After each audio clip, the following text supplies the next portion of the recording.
अभी पीछे बारिश हुई थी तो उसमें आपने देखा होगा मिंटो ब्रिज पे पानी नहीं भरा था। हमने सारे वाटर लॉगिंग जहाँ पर भी ऐसे स्थान थे सबको चिन्हित किया और उसमें 3 हमने गोल बनाए। एक हमारा शॉर्ट टर्म था, मिड टर्म था, लॉन्ग टर्म था। तो जो शॉर्ट टर्म था जहाँ पर ज़्यादा समस्या नहीं थी और 1 से 1.5 महीने में काम हो सकता था, हमने उसके ऊपर काम किया। उनमें से एक था मिंटो ब्रिज। तो मिंटो ब्रिज इस बार आतिशी जी ने, आम आदमी पार्टी ने बारिश में कई फ़ोटो दिखाए, मिंटो ब्रिज का नहीं दिखाया। तो जो हमारे शॉर्ट टर्म गोल थे उसके ऊपर में काम चल रहा है और अगले 10 दिन में पूरा हो जाएगा। जो हमारे मिड टर्म है जो हमको 3 से 4 महीने में करने हैं वो उसमें समय लगेगा। और जो हमारे लॉन्ग टर्म है जहाँ पे बड़ी बड़ी ड्रेन डल रही हैं, जहाँ पे ड्रेन पिछले 10 साल से 15 साल से डली नहीं थी, वहाँ पे सड़क थी मगर ड्रेन नहीं थी, इसलिए बारिश में जल भराव होता था। वहाँ पे ड्रेन डलने का काम चल रहा है। जैसे मेरा गांव के सामने मुंडका में, वहाँ का वो फ़ोटो दिखा देते हैं मगर ये नहीं बताते कि 10 साल से उन्होंने वहाँ पे ड्रेन ही नहीं डाली थी। अब वहाँ पे ड्रेन डलने का काम स्टार्ट हुआ, रोड को NHAI को ट्रांसफ़र किया गया, उसमें 1-1.25 साल का समय लगेगा। अगले मानसून तक, अगले साल वहाँ पे हमको राहत मिलेगी। अभी वहाँ ड्रेन ही नहीं है तो पानी की निकासी का कोई जगह ही नहीं है। तो ये आम आदमी पार्टी वालों से भी पूछना चाहिए कि आपने 10 साल में ड्रेन क्यों नहीं बनाई।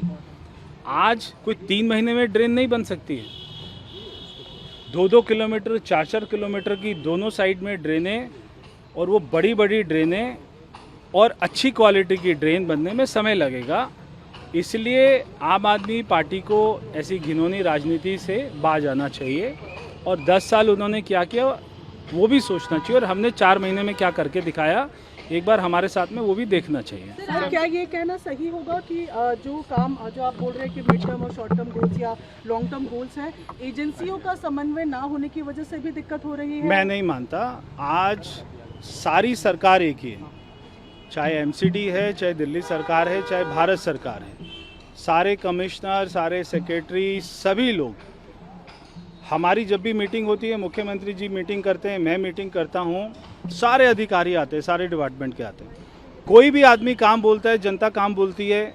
4 महीने से आपने केवल एक बात नहीं सुनी होगी कि ये मेरा काम नहीं है।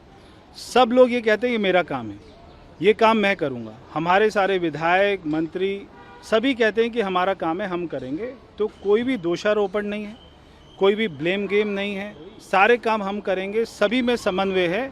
ऐसी बेकार की बातें हमें नहीं करनी चाहिए। सर, ACP के सामने आज मनीष सिसोदिया पेश हो रहे हैं क्लासरूम घोटाले को। मनीष सिसोदिया ने चोरी करी है, उसने शिक्षा के नाम पर बहुत बड़ा घोटाला किया है। हमने देखा जितने भी स्कूल में जाते हैं, 4 साल पहले वहाँ पे कड़ी टुकड़ी की छत डाली और उसमें दरारें आ गई हैं, पानी गिर रहा है, बच्चे क्लासरूम में बैठ नहीं सकते। और जिस क्लासरूम की कीमत वो जिस रेट पे बनना चाहिए था उससे डबल ट्रिपल का पैसे का भुगतान किया गया कॉन्ट्रैक्टर को। तो ये सारी जांच चल रही है, सच सामने आएगा। अभी मनीष सिसोदिया कितने केस में जेल में जाएंगे आगे हमको देखेंगे।